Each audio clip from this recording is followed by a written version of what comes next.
Today in this video, we're going to be talking about gloves. Gloves? Gloves? This is a cycling channel. We talking about gloves? Yeah, man, we talking about gloves. Whew.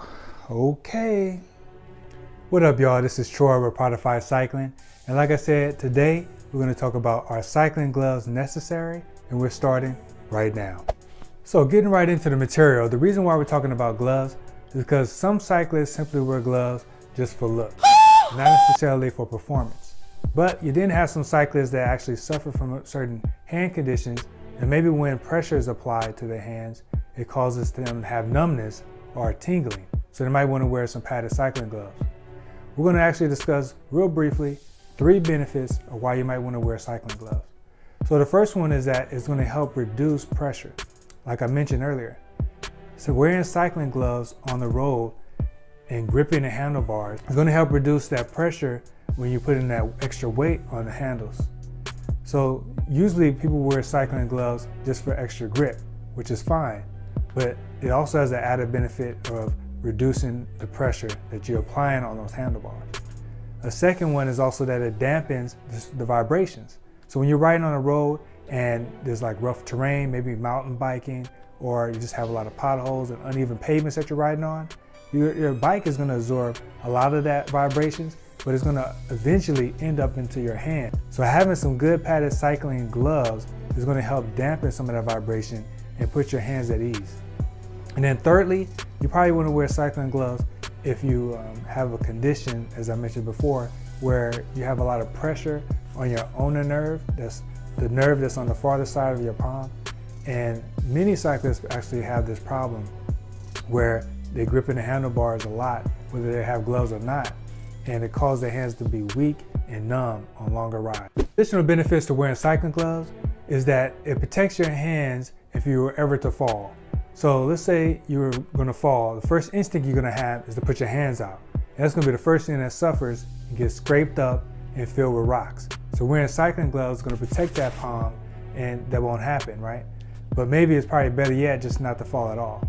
Another benefit is that on most cycling gloves, they have this little towel that cyclists like, so they can wipe off sweat or snot. I know it sounds disgusting, but that's what they use it for.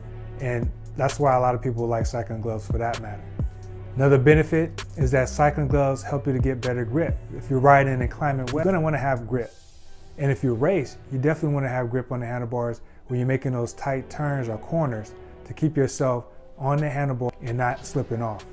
Even with some of the benefits of wearing cycling gloves, still many cyclists don't believe that they're necessary.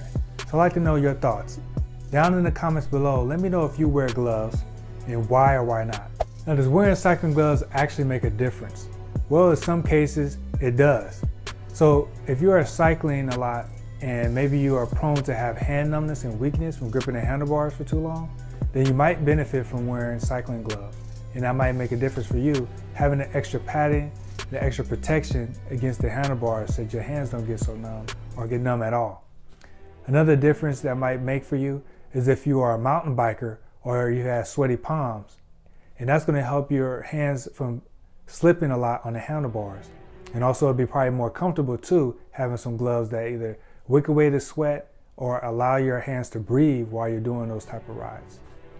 And also, it's going to make a difference for you if you have cycling gloves and you have to fix a flat, or maybe you have to change a chain because your hands are going to be touching against maybe thorns or thistles. And if you have on full finger gloves, you know, it can protect your fingers and things from getting cut up.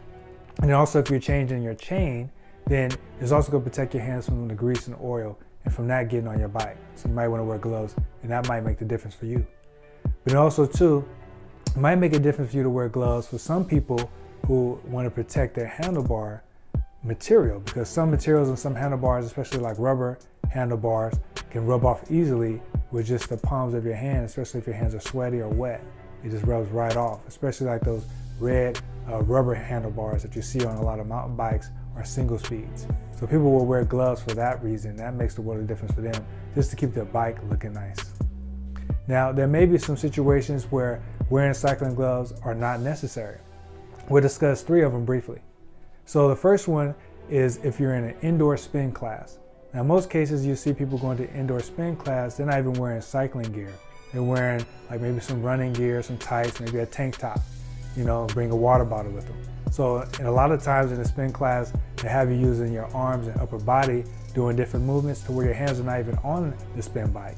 So in that case, you may not think it's necessary to wear cycling gloves. I know I don't. So that's probably one instance. Another instance too that I can think of is that when you're at home and you're just training, maybe you're doing on an indoor trainer or you're on the rollers and you're not out in the inclement weather where you might need gloves or need that extra grip and you're in the confinements of your home. So in that case, you probably may not need gloves. And then lastly, a person that doesn't have hand numbness or has a problem with sweaty palms, they may not need gloves either. So in that case, you know, I can understand that you might not think it's necessary. You know, it really just comes down to personal preference. Before we get into what you should look for in cycling gloves, you might want to consider measuring your hand and the length of your palm, just so that you know you're going to have the right size before you get your gloves. I'll leave a card up here above me that's going to show you like a brief clip or video on how you can do that. Or if you want to check out pridefycycling.com, there's going to be a section, if you type in pridefycycling.com/gloves, there's going to be a part where I have a little chart, a size chart, and some steps on how you can measure your hand at home. It's really easy and it won't take you that much time, and I think it will go a long way for you getting the right fitting glove. What should you look for in cycling gloves? There's actually maybe two types of gloves in cycling. There's either full finger gloves or half finger gloves. And we're going to consider what you should look for. So here are some additional things to look for in cycling gloves. You want to look for cycling gloves that have padding under the palm and not on the back of the hand like you see on motorcycle gloves. You also want to find that the padding fits your anatomy of your hands, making sure that the padding is in the right spots to give you the best grip or protection when you're gripping the handlebars. You also want to find if you have some cycling gloves that have removal tabs, you know, something that makes it easy to pull the glove on and off. And a lot of cyclists, they like to have the towel on the back of their cycling glove, so it makes it easier for them to either wipe the sweat off their forehead or to wipe their nose. And also you want to look for gloves that have synthetic materials that make it easy to wick away sweat and keeps your hands dry on long rides.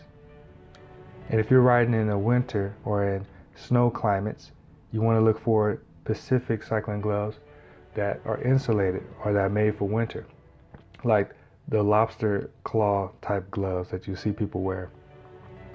Another added benefit too is to look for gloves that are windproof, water resistant, waterproof.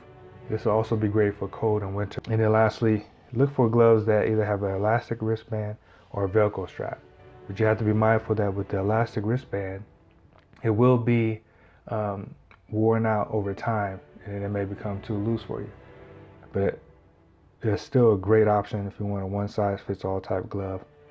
And also the Velcro strap is actually a good idea for somebody that may have bigger wrists or hands. It makes it easier for taking the glove on and off and fitting your hand in there. Now, many cyclists may ask, what are the best cycling gloves to buy? And to be honest with you, it's very objective what is the best cycling glove. Because what might be the best for me may not be the best for you. But if you insist, if you check out pridefycycling.com/gloves, there's going to be a list of about 25 best-selling gloves that give you an idea of what might be the best glove for you.